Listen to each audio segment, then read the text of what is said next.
All work and no play makes Jack a dull boy.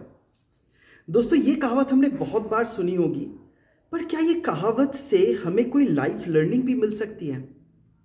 Hi everyone, my name is Prasiddh Neogi. I am a corporate life coach and a sales trainer. आज मैं आपको एक कहानी बताने जा रहा हूँ जो कि लास्ट वीक क्रिसमस पे मैंने फील किया है। ये कहानी जो है, it's a corporate learning for all the trainers out there, all the leaders out there. कहानी से स्टार्ट करता हूँ, फिर इसकी मोरल पे आता हूँ मैं। दोस्तों, लास्ट वीक क्रिसमस ईव में हमारी सोसाइटी ने प्लान किया था कि क्यों ना बच्चों के लिए इस बार एक सरप्राइज रखा जाए। तो हवा काफ़ी तेज़ थी, तो हमने ये सोचा एक काइट फ्लाइंग फेस्टिवल ही ऑर्गेनाइज करते हैं। तो हमने एक काइट फ्लाइंग फेस्टिवल ऑर्गेनाइज किया। बच्चों को काफ़ी पसंद आ रहा था। It was a colourful sky. तो ये देख करके मेरा बेटा भी मुझे कहने लगा, ही इज 6 years old, कि पापा why don't we also participate in this. I said fair enough, let's go for it. So मैंने एक काइट खरीदा। I tried to make him understand कि कैसे इसको फ्लाई करते हैं। थोड़ी देर बाद जब काइट ऊपर उड़ने लगा तो मैंने अपने बेटे के हाथ में रोलर दिया। मैंने बोला, इसको कस के पकड़ के रखना। थोड़ी देर बाद उसको बहुत मज़ा आने लगा and then he start to release the string, जैसे होता है, बच्चे जैसे करते हैं। कुछ देर बाद उसको ये महसूस हुआ कि उसकी वजह से काइट और आगे नहीं जा पा रहा है, बिकॉज स्ट्रिंग ऑलमोस्ट एंड तक आने लगा था और काइट से ना एक प्रेशर आने लगी थी।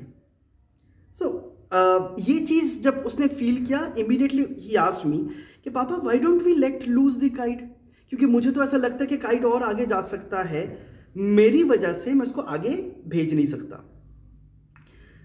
आई आस्क्ड हिम, बेटा आपको नहीं लगता कि ये जो रोलर है, ये जो स्ट्रिंग है, इसकी भी कोई पर्पस है इस काइट फ्लाइंग के पीछे? तो कहते हैं, नहीं पापा, मुझे लगता है इसकी पर्पस यही तक थी कि उसको काइट को ऊपर उड़ा दिया, अब काइट अपने आप जा सकता है और ये जो रोलर है इसको बस खींच के ही रख रहा है, टाइम वेस्ट कर रहा है इसका।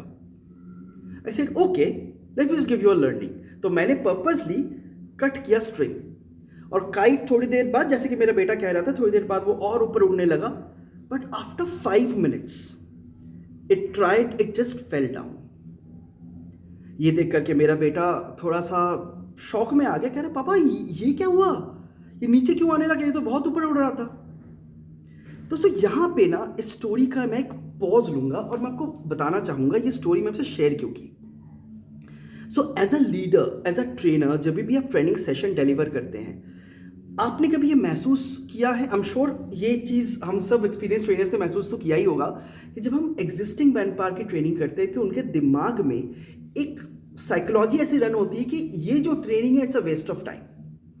ये ट्रेनिंग जो है, ये फील्ड में कुछ और होता होगा और क्लासरूम में कुछ और होती होगी, तो हमारा टाइम वेस्ट हो रहा है, इस टाइम मैं कुछ और सेल कर रहा होता। आई एम श्योर जो भी ये सोचते होंगे बिल्कुल सही सोचते हैं कि उस वक्त के लिए शायद आप सेल करते होंगे। जैसे ये काइट उस 5 मिनट के लिए उड़ा था, ठीक यही 5 मिनट ट्रेनिंग में अगर हम इन्वेस्ट करते तो 5 का 50 हो सकता था। I give you one example.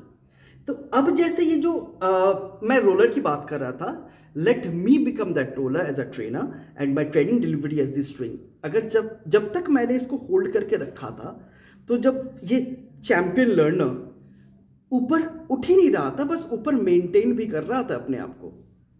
अब क्या हुआ, एक और स्ट्राइव के चक्कर में जब उसने ट्रेनिंग लेट लूज किया, तो वो धीरे धीरे धीरे धीरे नीचे की तरफ आने लगा। So it's a corporate learning for all of us. Whenever we face a situation like this, maybe we can share this example जो मैंने kinesthetic way में खुद इस चीज़ को महसूस किया है। I'll give total credit to my 6-year-old kid because उसी ने ये सवाल उठाया तो मेरे दिमाग में ये सवाल आया। So all the best. You can share this story with everyone and do write me in the comment box आपको ये story कैसी लगी. Thank you so much.